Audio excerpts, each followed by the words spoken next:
여러분, 오늘 우리가 광고를 드렸지만 이제 오늘부터 우리가 제자훈련이 시작됩니다.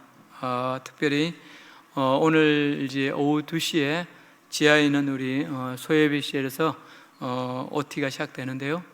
우리 제자훈련이 이번에 인원이 조금 많습니다. 그래서 한 67명 이렇게 됩니다. 그래서 일단 5반으로 편성을 하게 되고요. 그래서 이번에 제자훈련을 받는 분들은 2시지만 1시 50분까지 이렇게 오셔서 준비를 하시면 좋겠습니다. 늦으시면 안 됩니다. 늦으시면 안 되고요. 그리고 우리 이제 제자훈련을 받는데요. 또 이 일을 위해서 우리가 수고하는 평신도 교사들도 있고 또 장례를 위해서 준비하는 우리 견습생 교사들도 있습니다. 이들이 헌신함이 걸어갈 때 진짜 건강한 그리스도의 제자로 또 교회 평신도 사역자로 하나님의 뜻을 이루는 일꾼들로 자라갈 수 있도록 여러분 기도해 주시고 많이 성원해 주시기를 부탁드립니다. 마음의 부담도 있습니다. 그러나 하나님 합력하여 선을 이루시고 놀라운 은혜를 주실 줄 믿습니다. 오늘 예배하는 여러분들의 심령 속에도 하나님의 은혜가 넘치기를 주의 이름으로 축복합니다. 미국의 역사를 아주 흥미롭게 저술하는 작가로 라이펄리라는 사람이 있습니다. 그의 책 믿거나 말거나에 보면 한 인물에 대한 아주 재미있는 언급이 나와 있습니다. 그는 최초의 미국인 철학자였다. 그는 최초의 미국 대사였다. 그는 하모니카를 발명했다. 그는 가로등을 발명했다. 그는 최초의 정치 만화가였다. 그는 당시 최고의 수영 선수였다. 그는 최초로 이동 순회 도서관을 만들었다. 그는 걸프 해류를 발견했다. 그는 처음으로 피레침을 발명했다. 그는 썸머 타임제를 최초로 도입했다. 그는 펜실베니아 주지사를 4번이나 역임했다. 그는 우편을 통한 배달을 처음으로 제도화시켰다. 그는 처음으로 미국 동북부 지역의 폭풍 경로를 그림으로 그렸다. 그는 청소과를 처음으로 창설했다. 그는 참으로 부지런했다. 그의 이름은 벤자민 프랭클린이다. 여러분, 그는 정말 부지런한 사람이었습니다. 여러분 한번 생각해 보십시오. 그가 깨어른 사람이었다면 어떻게 이토록 많은 업적을 남길 수 있었겠습니까? 오늘 저는 여러분들과 이 깨어름에 관한 주제를 가지고 말씀을 나누고자 합니다. 성경학자들은 죄를 분류할 때 깨어름, 곧 나태를 성경에 나오는 7가지 큰 죄 하나에 포함시켰습니다. 성경적으로 볼 때 깨어름이 그토록 큰 죄라는 것입니다. 중세 유명한 신학자인 토마스 아퀴나스는 깨어름을 이렇게 정의했습니다. 어떤 일을 하고자 하는 에너지가 고갈되거나 잃어버린 상태다. 한마디로 귀차니즘에 빠져서 당연히 해야 될 일을 하지 않는 것입니다. 그런데 이런 깨어름의 제약은 현대인들 가운데 여러 가지 부정적인 인간상을 만들어내고 있습니다. 낙담한 사람, 절망에 빠진 사람, 우울하고 고독한 사람들을 면밀히 관찰해 보면 그 삶의 밑바닥에 깨어름이 자리를 하고 있음을 보게 됩니다. 게으른 사람은 잘 기뻐하지 않습니다. 흥분하는 일도 별로 없습니다. 그들은 잘 감격하지도 않으며 매사에 의욕이 없습니다. 그야말로 귀차니즘에 빠져서 하루하루를 미루며 모든 것을 포기한 것처럼 그렇게 살아갑니다. 성경에 보면 이런 게으른 자의 대표라 할 만한 사람이 하나 나옵니다. 그는 사무엘상 전반부에 나오는 엘리 제사장입니다. 성경에서 엘리에 관한 언급이 나올 때는 제사를 하거나 기도를 하거나 일을 하는 모습은 거의 없고 항상 의자에 앉아 있거나 누워있는 모습으로만 나오고 있습니다. 이것은 변명할 수 없는 게으름이요 죄라 할 수 있습니다. 오늘 우리는 현대인의 삶을 좀먹고 있는 이 게으름에 대해서 엘리 제사장을 중심으로 말씀을 살펴보므로 은혜를 나누고자 합니다. 그렇다면 게으름은 무엇입니까? 첫째, 게으름은 죄입니다. 사무엘상 3장 10절 말씀 우리 같이 한번 읽어보겠습니다. 여호와께서 임하여 서서 전과 같이 사무엘아 사무엘아 부르시는지라 사무엘이 이르되 말씀하옵소서 주의 종이 듣겠나이다 하니. 자, 여러분 여기서 하나님께서 누군가를 부르십니다. 지금 누구를 부르고 계시죠? 그렇죠. 사무엘을 부르고 계십니다. 여러분, 참 이상하지 않습니까? 하나님께서 엘리의 가정을 심판하시기로 결정하신 후 그 경고를 엘리에게 직접 말씀하지 않으십니다. 대신 사무엘에게 알리고 있습니다. 더군다나 사무엘은 지금 어린 소년인데 말입니다. 그렇다면 왜 그렇게 하셨을까요? 이 말씀으로 미루어 우리가 한 가지 추측할 수 있는 것은 이미 그때 엘리가 하나님과의 대화 채널, 곧 커뮤니케이션을 잃어버리지 않았나 하는 것입니다. 엘리는 제사장으로 하나님과 백성 사이의 중보입니다. 하나님의 음성을 듣고 그 음성을 백성에게 전하고 또 백성의 기도 제목을 하나님께 올려드려야 될 사람입니다. 그런데 하나님의 말씀이 엘리 제사장에 임하지 않고 어린 사무엘에게 임한 것은 하나님과 엘리 사이의 의사소통이 이미 단절되었음을 보여주는 증거를 알 수 있습니다. 그렇다면 하나님과 엘리 사이에 왜 이런 단절이 왔을까요? 여러 가지 이유를 들 수 있지만 가장 큰 이유는 엘리의 게으름 때문이었습니다. 그는 제사장으로 누구보다도 부지런히 하나님을 찾고 기도할 책임이 있는 사람이었습니다. 그런데 그는 하나님께 나가기를 아예 게을리합니다. 먹기를 좋아하고 틈만 나면 앉아서 쉬거나 주로 누워서 지냈습니다. 그러다가 결국 하나님과의 통로가 막혀버리고 더 이상 하나님의 말씀을 들을 수 없는 그런 제사장으로 전락하고 만 것입니다. 얼마나 비극적인 일입니까? 오늘 많은 신앙인들이 기도하기를 원합니다. 그러나 그 발행과는 달리 시간을 정해놓고 매일 성경 읽고 기도하는 것, 곧 하나님과 소통하는 일을 잘하지 못합니다. 그 이유는 두 가지입니다. 첫째는 우선순위에서 기도가 밀리기 때문이요, 두 번째는 우리가 게으르기 때문입니다. 세상 살면서 기도의 능력을 맛보고 승리하기 위해서는 기도의 소원만을 갖는 것으로는 부족합니다.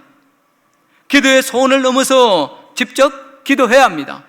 그리고 이 기도를 행동으로 옮기기 위해서는 시간과 장소를 정하고 직접 무릎을 꿇어야 합니다. 그런데 엘리 제사장의 게으름은 여러분 여기서 그치지 않습니다. 그의 게으른 모습은 자녀 양육에서 더 분명하게 드러나고 있습니다. 엘리는 자기 자식들이 무엇을 하건 그대로 내버려 두었습니다. 자녀들이 잘못된 길로 가고 있는데, 아니 도저히 용납할 수 없는 악한 길로 가고 있는데도 책망하거나 금하지 않고 그대로 방치했습니다. 그가 그렇게 한 데는 하나님보다 자식을 더 중하게 여긴 탓도 있지만 더 근본적인 것은 그의 게으름 때문이었습니다. 그리고 하나님은 자녀 양육에 있어서 게으른 엘리의 태도에 대해서 단순히 자녀 교육을 잘못했다고 말씀하지 않으시고 죄라고 분명하게 선포하십니다. 사무엘상 3장 13절 14절입니다. 그에도 뭐라고 했습니까? 내가 그의 집을 영원토록 심판하겠다고 그에게 말한 것은 그가 하는 죄악 때문이니 이는 그가 자기 아들들이 저주를 초청하되 금하지 아니하였음이니라. 14절 방송실. 그러므로 내가 엘리의 집에 대하여 맹세하기를 엘리 집의 죄악은 제물로나 예물로나 영원히 속죄함을 받지 못하리라 하였노라 하셨다. 네. 여기 보십시오. 내가 엘리의 집을 영원토록 심판하겠다. 그것은 뭐 때문이라고 그럽니까? 죄악 때문입니다. 그런데 그 죄악이 뭐죠? 자녀들이 잘못된 길로 가고 있음에도 불구하고 그것을 방치한 것입니다. 그렇습니다. 자식들이 하나님을 거역하는 길로 가는 것을 보면서도 금하지 않고 방치한 것은 대대로 씻을 수 없는 죄라는 것입니다. 회개해도 소용없고 당사자뿐만 아니라 가문 전체가 멸망하는 치명적인 악이라는 것입니다. 얼마나 무서운 말씀입니까? 게으름이 죄라는 사상은 신약 성경에도 계속 강조되고 있습니다. 마태복음 25장에 나오는 여러분 달란트 비유를 보십시오.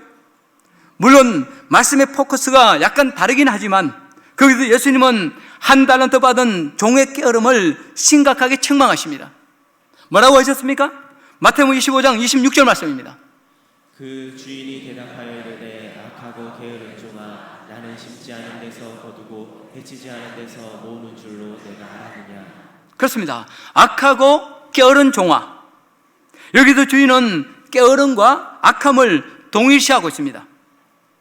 그렇습니다, 여러분. 게으름은 죄악입니다. 그래도 주인의 모습으로 나타나신 하나님께서 그 게으른 종을 향해 뭐라고 심판하십니까? 마태복음 25장 30절 말씀입니다. 이 무익한 종을 바깥 어두운 데로 내쫓으라. 거기서 슬피 울며 이를 갈리라 하니라. 여러분 보십시오. 이러한 깨어름에 대해서 하나님은 물론 지옥 형벌은 아니지만 그 지옥 형벌에 준하는 그런 형벌을 내리고 있습니다.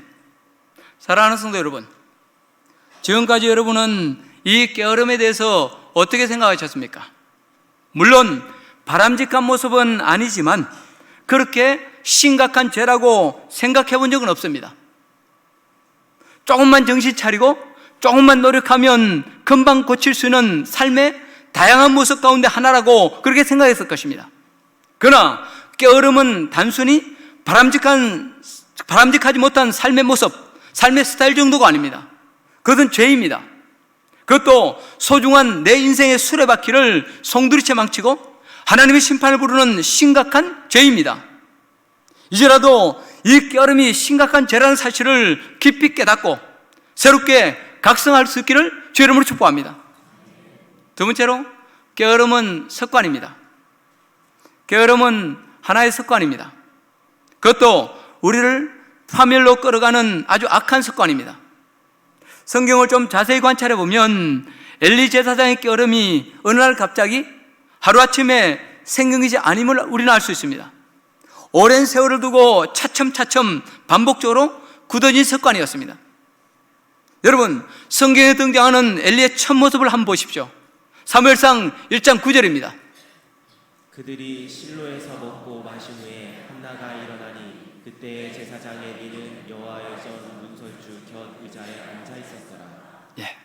여러분, 오늘은 성경 말씀을 읽는 것이 좀 많습니다. 많기 때문에 여러분들이 그 과정을 잘 지켜보시면 여러분이 제가 성경 말씀 많이 한 이유를 알게 될 것입니다. 자, 여러분, 성경에 엘리가 처음 등장하는 것이 이 구절입니다. 그런데 지금 여기서 엘리가 뭘 하고 있죠? 그렇죠. 의자에 앉아 있었더라. 물론 생활하다 보면 누구나 의자에 앉을 수 있죠. 특히 바삐 일하거나 힘들게 일하다 보면 잠시 쉬기 위해서 얼마든지 의자에 앉아 있을 수 있습니다. 그러나 뒤에 계속되는 말씀을 읽어보면 엘리는 열심히 사역한 후에 잠시 쉬기 위해서 앉아 있는 것이 아닙니다. 그냥 앉아 있는 것이 그의 주 업무였습니다. 여러분 보십시오. 한나는 지금 마음이 괴로워서 어찌할 바를 모른 채 하나님께 간절히 기도하고 있습니다. 그런데 엘리가 그런 한나에게 다가가서 뭐라고 말합니까? 사무엘상 1장 14절입니다. 엘리가 그에게 이르되 내가 언제까지 취하여 있겠느냐, 포도주를 끊으라 하니. 여러분 보십시오. 그야말로 자다가 봉창 두드리는 엉뚱한 소리를 하고 있습니다. 적어도 그가 제사장이라면, 하나님의 사람이라면 무슨 일로 그렇게 힘들어하고 있습니까? 무슨 일로 그렇게 괴로워하고 있습니까? 내가 같이 기도하겠습니다. 그렇게 해야 하는 것 아닙니까? 그런데 가슴을 치며 기도하는 여인을 향해서 술 주정한다고 나무라고 있습니다. 여러분, 여기서 우리는 무엇을 깨달을 수 있습니까? 엘리의 평소 삶의 모습입니다. 그는 주로 의자에 앉아서 지냈습니다. 그가 의자에 앉아 있는 것은 기도하기 위함이 아니었습니다. 목양하고 상담하기 위함도 아니었습니다. 그냥 게으르게 앉아서 성전에 오가는 사람들을 바라보며 시간이나 보내고 있었습니다. 그는 제사장임에도 게으름과 나태에 빠진 나머지 영적 판단력과 분별력마저 상실하고 말았습니다.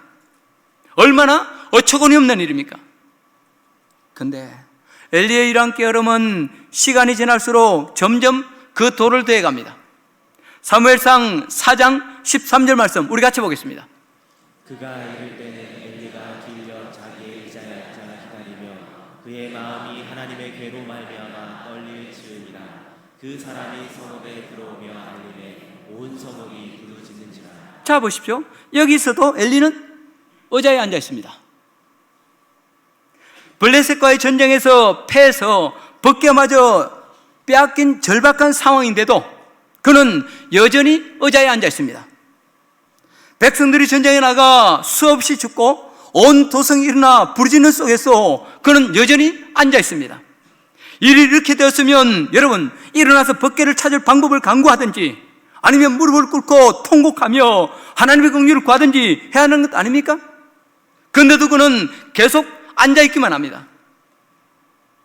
이런 엘리에게 드디어 최후가 찾아옵니다. 사무엘상 4장 18절 말씀 같이 읽어보겠습니다. 하나님의 괴를 말할 때에 엘리가 자기 의자에서 뒤로 넘어져 문 곁에서 목이 부러져 죽었으니 나이가 많고 기대한 까닭이라. 그가 이스라엘의 사사가 된 지 40년이었다. 여러분 보십시오. 죽는 순간에도 그는 의자를 떠나지 못했습니다.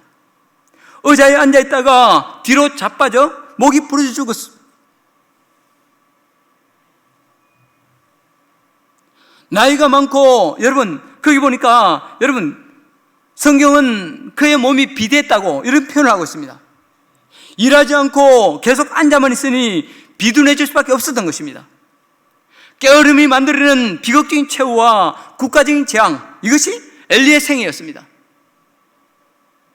특별히 잠언서에 보면 게으름에 관한 말씀들이 재미있게 서술되어 있습니다. 잠언서 22장 13절에서 뭐라고 말씀하고 있습니까? 게으른 자는 말하기를 사자가 밖에 있은즉 내가 나가면 거리에서 찢기겠다 하느니라. 여러분 이 말씀은 게으른 자들이 자기 방에만 앉아 있는 것을 변명하는 말입니다. 그런데 이 말씀 속에는 우리가 알아야 될 더 중요한 진리, 더 중요한 의미가 담겨 있습니다.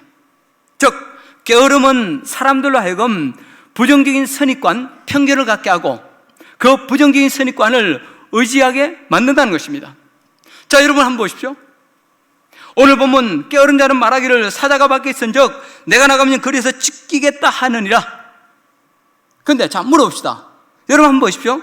지금 사자가 실제 밖에 있습니까 없습니까? 있습니까 없습니까? 자, 있다. 없다.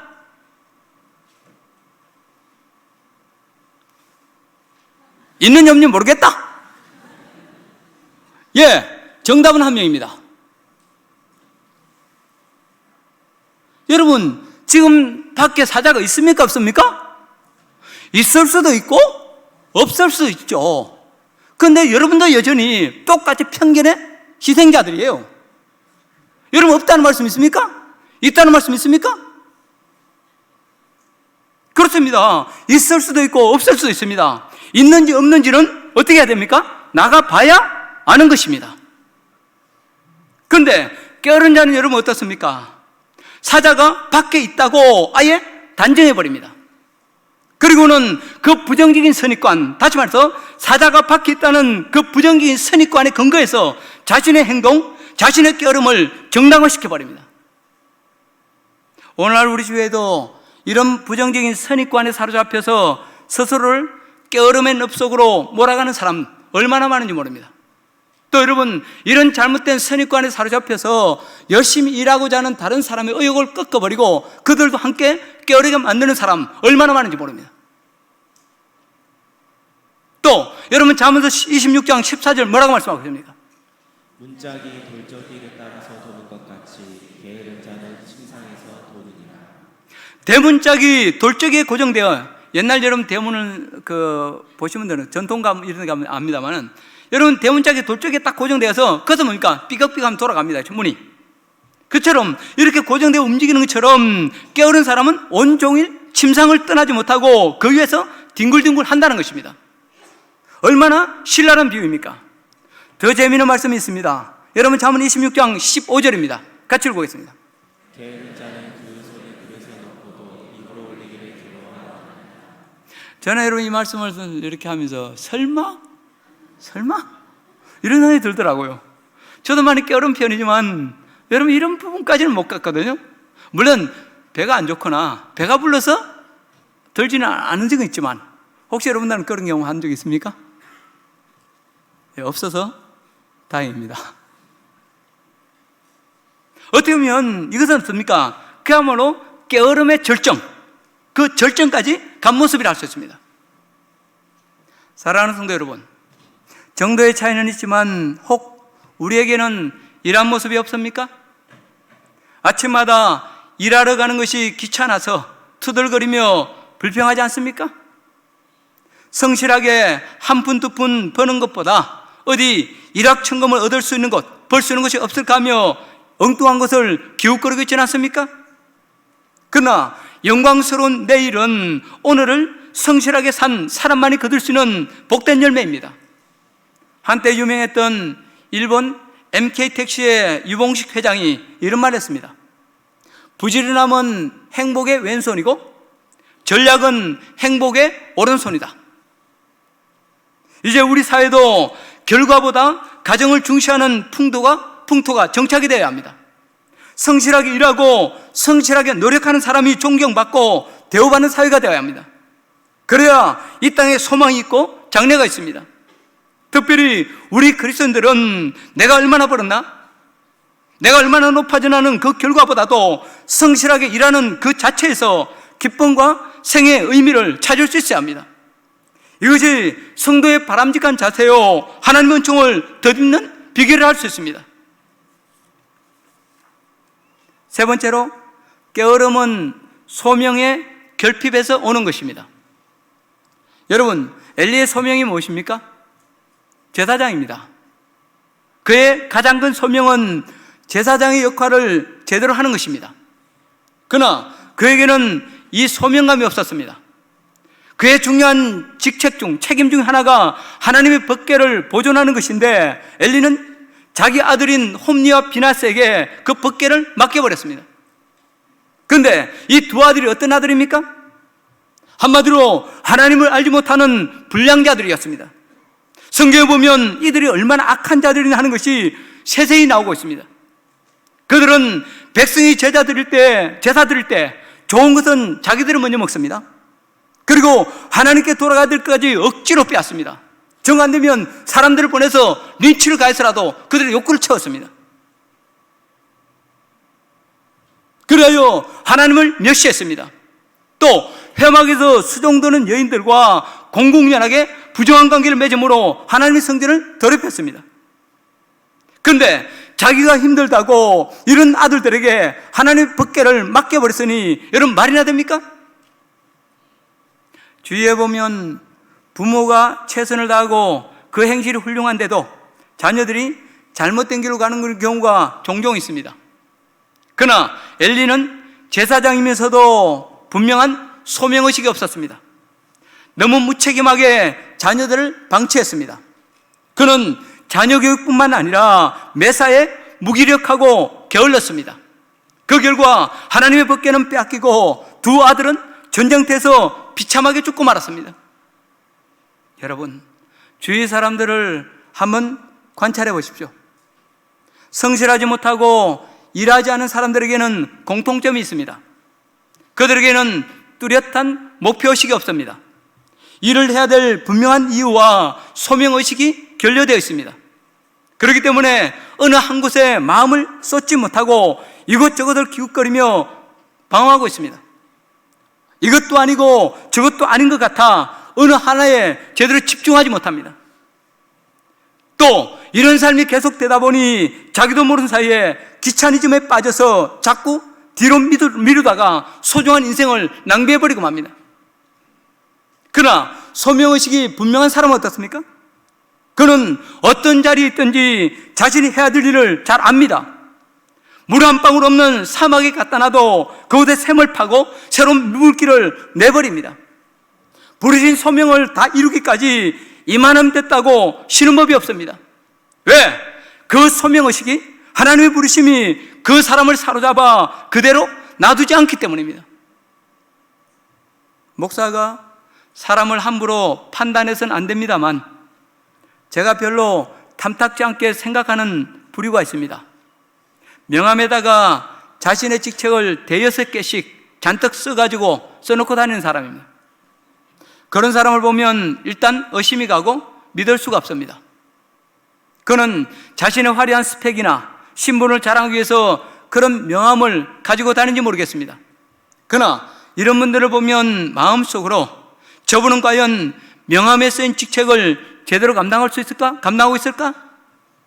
혹시 내용 없는 자기 인생을 은폐하기 위해서 그런 명함으로 치장하고 있는 것은 아닌가? 그런 생각이 들 때가 많습니다. 여러분, 하나님 앞에서는 하나면 족합니다. 나를 부르신 하나님의 소명을 깨닫고 그 소명 하나라도 제대로 하면 됩니다. 그러면 하나님께서 우리의 지경을 넓혀주시고 우리의 필요까지 넘치게 채워주십니다. 이제라도 나를 부르신 소명, 그 하나님의 소명을 깨닫고 새롭게 새기고 그 소명을 이루기 위해서 힘차게 일어나 걸어가는 저 여러분들 될 수 있기를 주 여러분을 축복합니다. 지금까지 우리는 깨어름이 무엇이고 그 원인이 무엇인지를 간략하게 살펴봤습니다. 그렇다면 우리는 이 깨어름의 죄를 어떻게 극복할 수 있습니까? 어떻게 해야 게으름에서 벗어나 하나님의 뜻을 이루는 삶 살아갈 수 있습니까? 그 대답은 세 가지입니다. 첫째, 소명을 회복해야 합니다. 매튜 폭스라는 신학자는 이런 말을 했습니다. 게으름의 처방이 무엇인가? 게으름의 처방은 부지런해지자고 결심하는 것이 아니다. 여러분, 우리는 그런 결심을 사실 얼마나 많이 했습니까?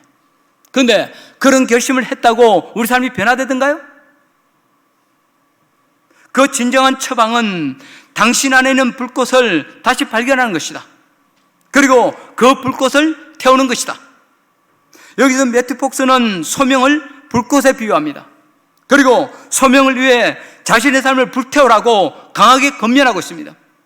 그렇다면 여러분, 소명이 무엇입니까? 우리는 소명하면 뭔가 크고 엄청난 것, 나는 잘 다다르지 못할 그런 것을 생각하기 쉽습니다. 그러나 소명은 그런 것이 아닙니다. 하나님 안에서 나의 일입니다. 소명은 내가 마땅히 해야 할 일입니다. 그리고 내가 할 수 있는 일입니다. 사람이 태어날 때 하나님께서는 각자에게 소명을 주셨습니다. 여러분, 우리 자녀들은 이전 마찬가지입니다.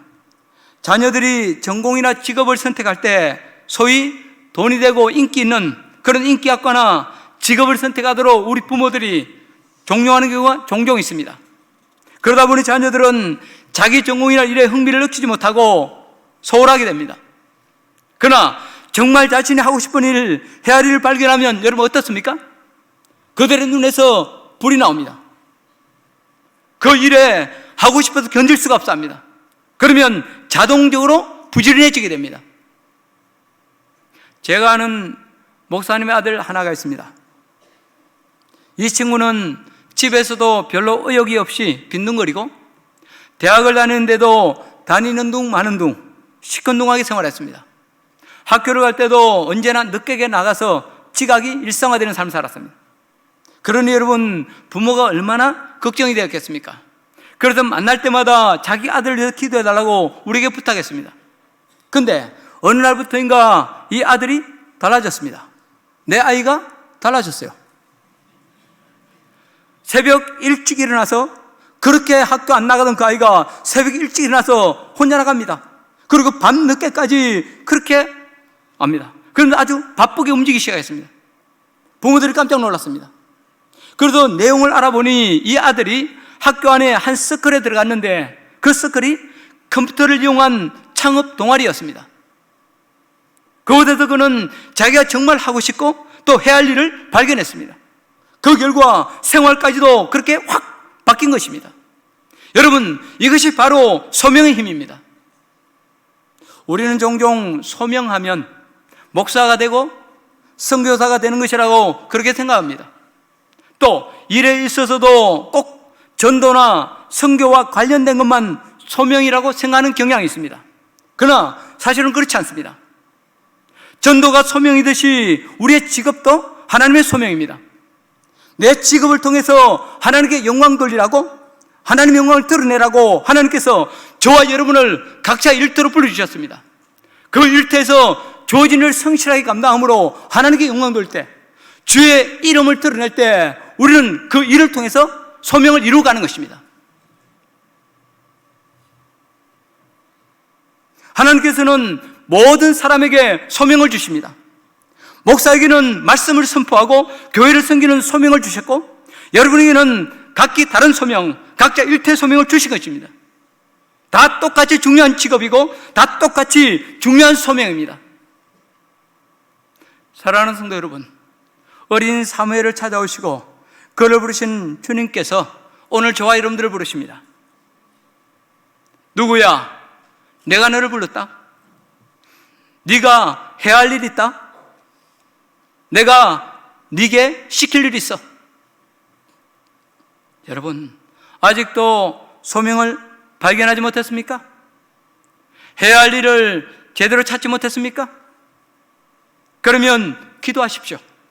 엎드려 진지하게 하나님의 인도를 구해보십시오. 내 욕망, 내 욕심의 관철이 아니라 하나님의 뜻이 내 생애 가운데 이루어지게 해달라고 여러분 기도해 보십시오. 그리고 일어나서 열심히 찾고 모색하십시오.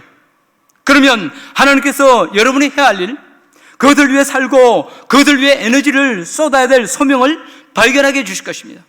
그리고 그 소명이 여러분의 생애를 바꿔주실 것입니다. 이 소명의 발견자들 다 될 수 있기를 주의 이름으로 축복합니다. 두 번째로, 구체적으로 계획을 세우고 그 계획대로 움직이는 훈련을 해야 합니다. 아까도 잠깐 언급했지만 세월을 아깝게 허비하는 사람들에게는 대개 구체적인 계획이나 지향점이 없습니다. 무엇을 위해 살고 왜 일해야 하는가에 대한 목표가 없습니다. 그러다 보니 하루하루 시간을 관리하는데도 규모 없이 그냥 흘려보낼 때가 많습니다. 그러나 인생을 가치 있게 살고 성공하기 위해서는 반드시 목표를 정하고 계획을 세워야 합니다. 그것도 마음속으로 머리로만 세우지 말고 종이에 구체적으로 적어야 합니다. 제가 이렇게 종이에 적으라 하니까 여러분들 가운데 그렇게 생각하는 분은 없겠죠. 목표를 세우려면 반드시 종이에 볼펜으로 적어야 되는구나. 그건 아닙니다. 제 세대가 그렇다는 말입니다. 사실 저는 여러분 이 컴퓨터를 이렇게 못합니다. 그래서 다 볼펜으로 적거든요. 그래서 제 관점에서 종이에 적으라고 말씀드렸으니까 그걸 여러분 반드시 종이에 적는 것은 아닙니다. 그렇죠? 기록으로 남기는 것입니다.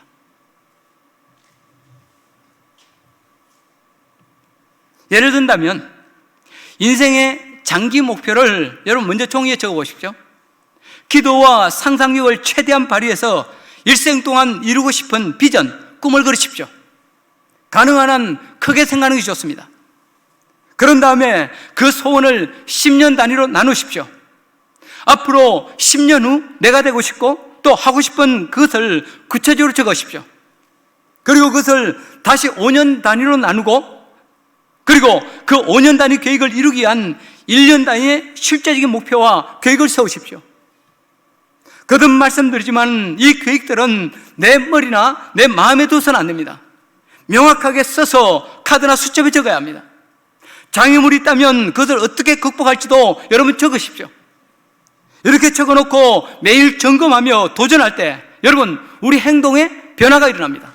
그리고 계획을 이루기 위한 몸부림이 우리 가운데서 생겨날 수 있습니다. 미국 클리브랜드에 있는 한 회사에서 어느 직원이 같은 회사 직원 것으로 보이는 금전 출납부를 주었습니다.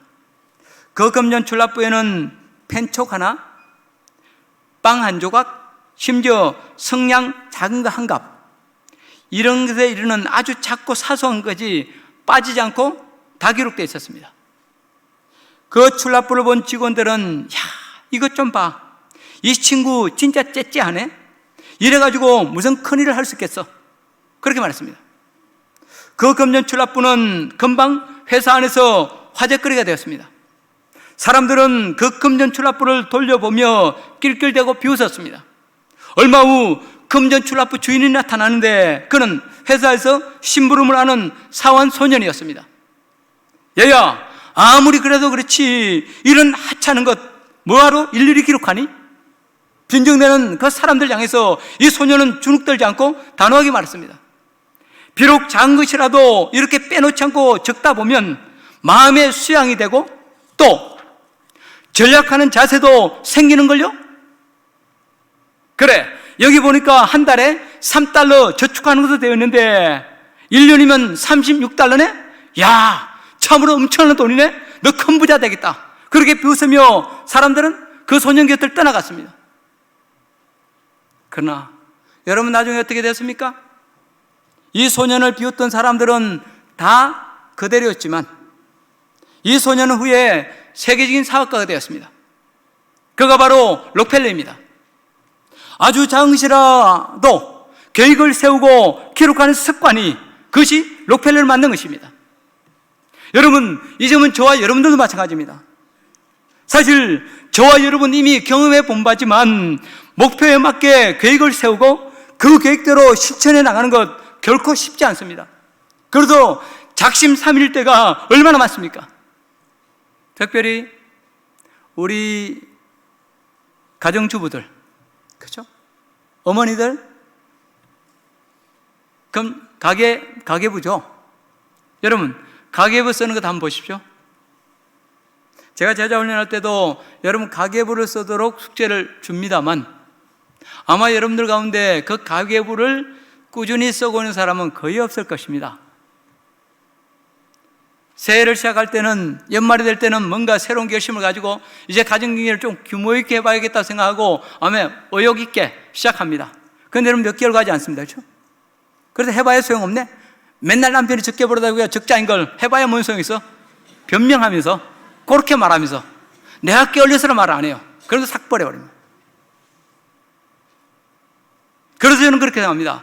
여러분 만약에 아내 중에, 어머니 중에 여러분 3년 동안 가계부를 꾸준히 적어오는 사람이 있다면 그 사람은 진짜 훌륭한 사람입니다. 여러분 남편들은 그 사람은 존경해야 합니다. 여러분들의 가정이 좀 잘된 것이 있다면 바로 그들의 규모 있는 삶 때문임을 여러분 기억하시기 바랍니다. 그런데 여러분 참 부끄러운 것은 저도 우리 아내에게 가계부를 쓰도록 아직 설득하지 못하고 있습니다.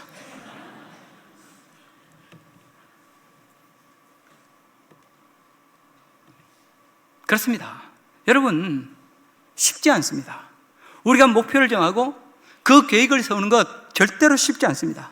그러나 그럼에도 불구하고 포기하거나 주저앉지 않고 계속 시도하다 보면 넘어지면 또 일어나고 시도하다 보면 마침내 하나님께서 도와주십니다. 그 계획과 우리의 몸부림 위에 성령으로 기름 부으십니다. 그러면 사도 바울처럼 우리의 능력을 뛰어넘는 하나님의 은혜를 체험하고 나의 나 된 것은 오로지 하나님의 은혜입니다 고백하게 해주시는 것입니다. 사랑하는 성도 여러분, 넘어지셨습니까?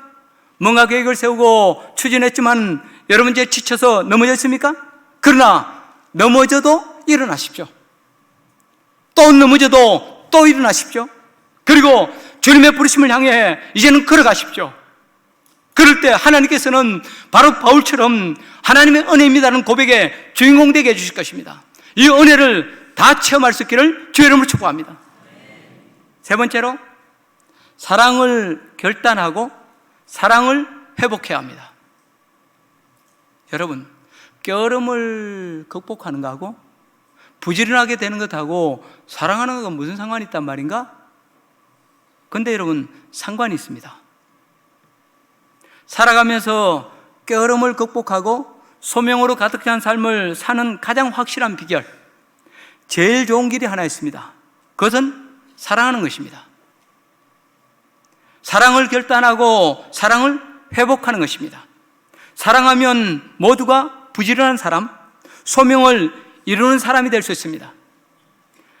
2, 3일에 한 번 감던 머리를 매일 감고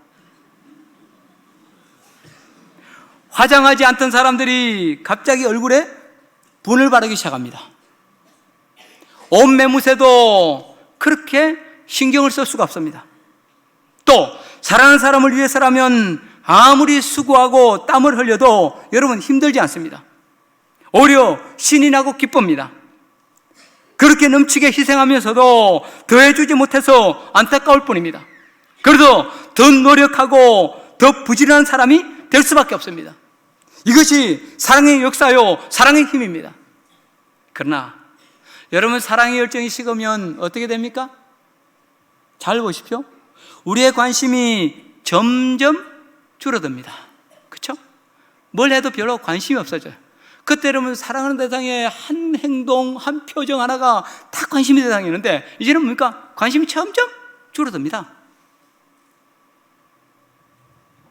그리고 상대방을 향한 우리의 행동도 점점 느려지고 점점 게을러집니다. 그러다가 다 타다, 그야말로 다 타고 저만 남은 한겨울의 모닥불처럼 바람 한번 휙 불어버리면 흔적도 없이 날아가 버리기만 합니다. 그래도 뭡니까? 나 옛날에 그런 적 있었는데 하는 그 기억밖에 없습니다. 그래서 여러분, 신곡을 지은 단테는 이런 말을 남겼습니다. 게으름은 사랑을 포기한 죄이다. 여러분, 게으름은 다른 것이 아니라는 것입니다. 바로 사랑을 포기한 죄라는 것입니다. 저는 엘리의 게으른 삶을 보면서 그의 근원적인 문제가 무엇인가를 깊이 생각해 왔습니다. 그것은 바로 사랑을 포기한 것이었습니다. 여러분 한번 생각해 보십시오. 그가 진짜 자녀를 사랑했다면 자녀들이 곁길로 가는 것을 보면서, 아니 그렇게 악한 길로 가는 것을 보면서 어떻게 그냥 방치해 둘 수 있단 말입니까? 자녀들을 붙들고 함께 통곡하거나 아니면 매를 대거나 무연수를 써서라도 그 행동을 고쳐야지 어떻게 그냥 내버려 둘 수 있단 말입니까? 또 여러분, 그가 제사장으로서 하나님의 사역에 진짜 하나님의 사역을 사랑했다면, 아니 이스라엘 백성들을 사랑하는 마음이 있었다면, 여러분 지금 한나가 와서 뭔가 입으로 주줄주줄 있을 때, 여러분 그가 설령 술 먹고 술 주정을 한다 할지라도 어떻게 여러분 술 주정하지 말고 나가라고 말할 수 있습니까? 그를 붙들고 뭐가 문제냐, 같이 기도하자, 말씀 심어줘야 되는 거 아닙니까?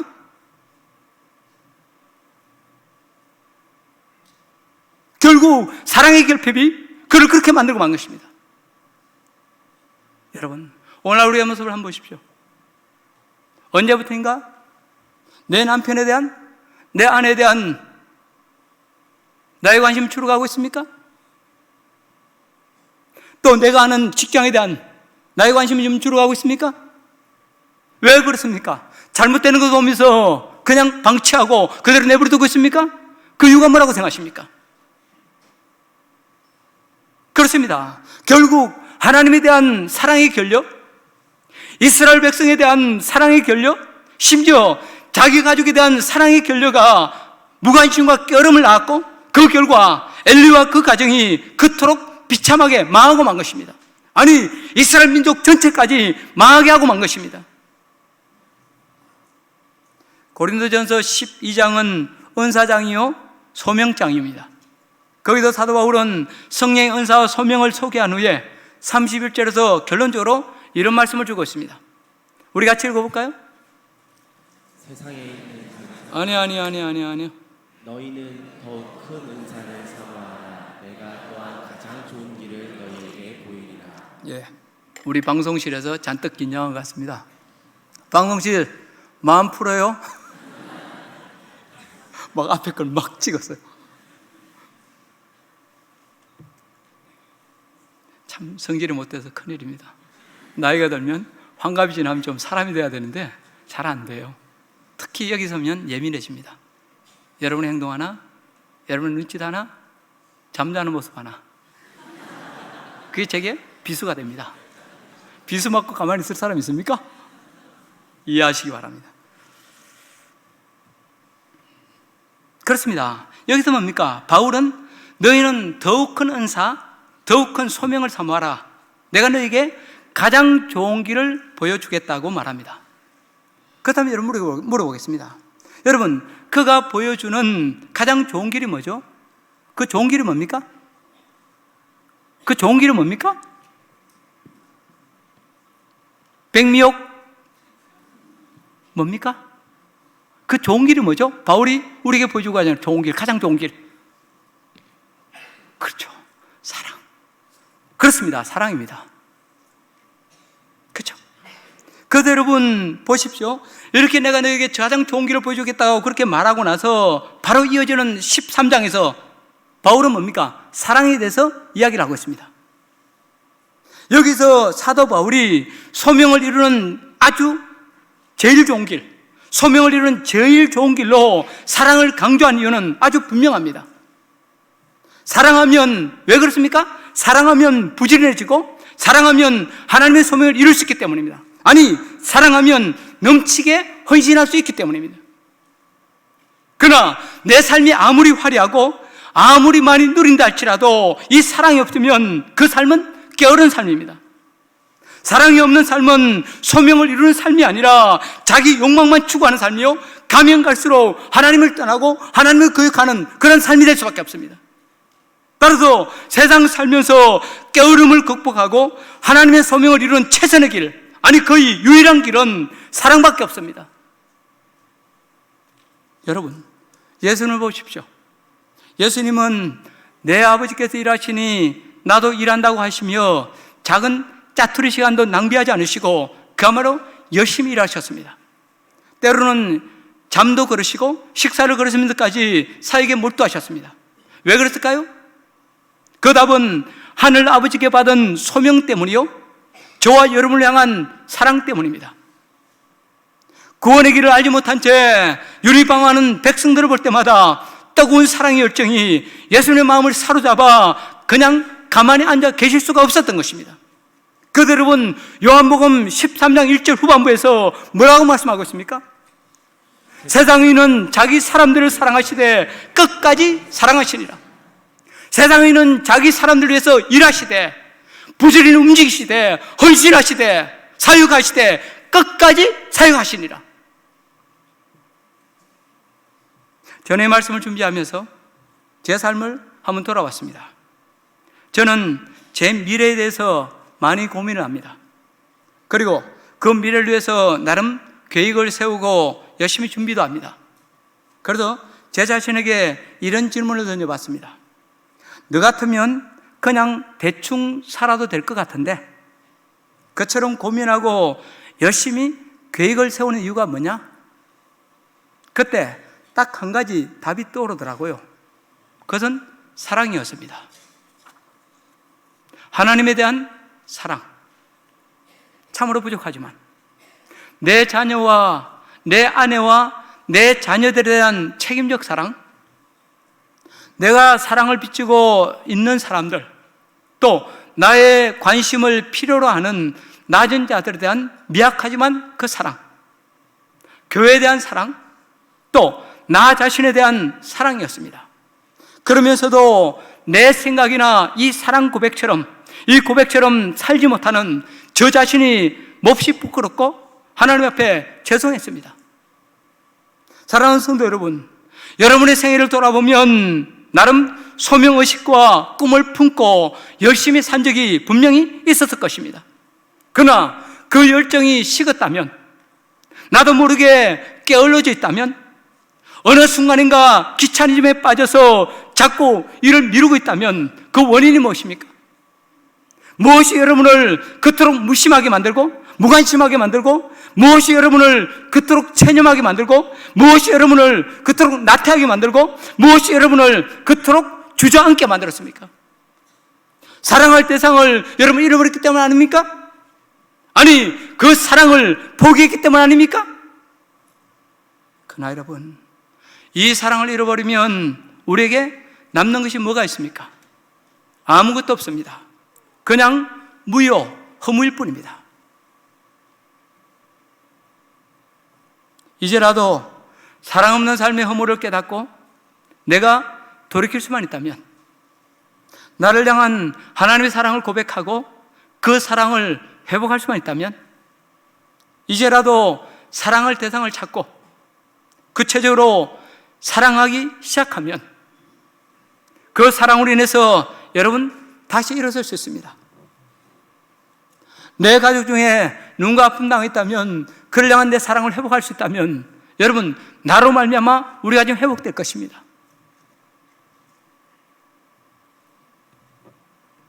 이 사랑을 회복하기만 하면 여러분, 게으름과 나태를 딛고 일어나 얼마든지 부지런한 삶, 하나님의 소명을 이루는 멋진 삶 살아갈 수 있습니다. 나도 기쁘고 상대방에게도 기쁨을 주고 하나님도 기쁘게 해드리는 복된 삶 살아갈 수 있습니다. 이제라도 이 사랑을 회복함으로, 사랑이야말로 우리 삶의 전부임을 깨닫고 이 사랑을 회복함으로, 아니 이 회복을 위해서 주님 앞에 간절히 기도함으로 하나님의 소명을 이루고 주께 영광 돌리는 멋진 삶 다 살아갈 수 있기를 주의 이름으로 축복합니다. 기도하고 찬양하고 기도하겠습니다.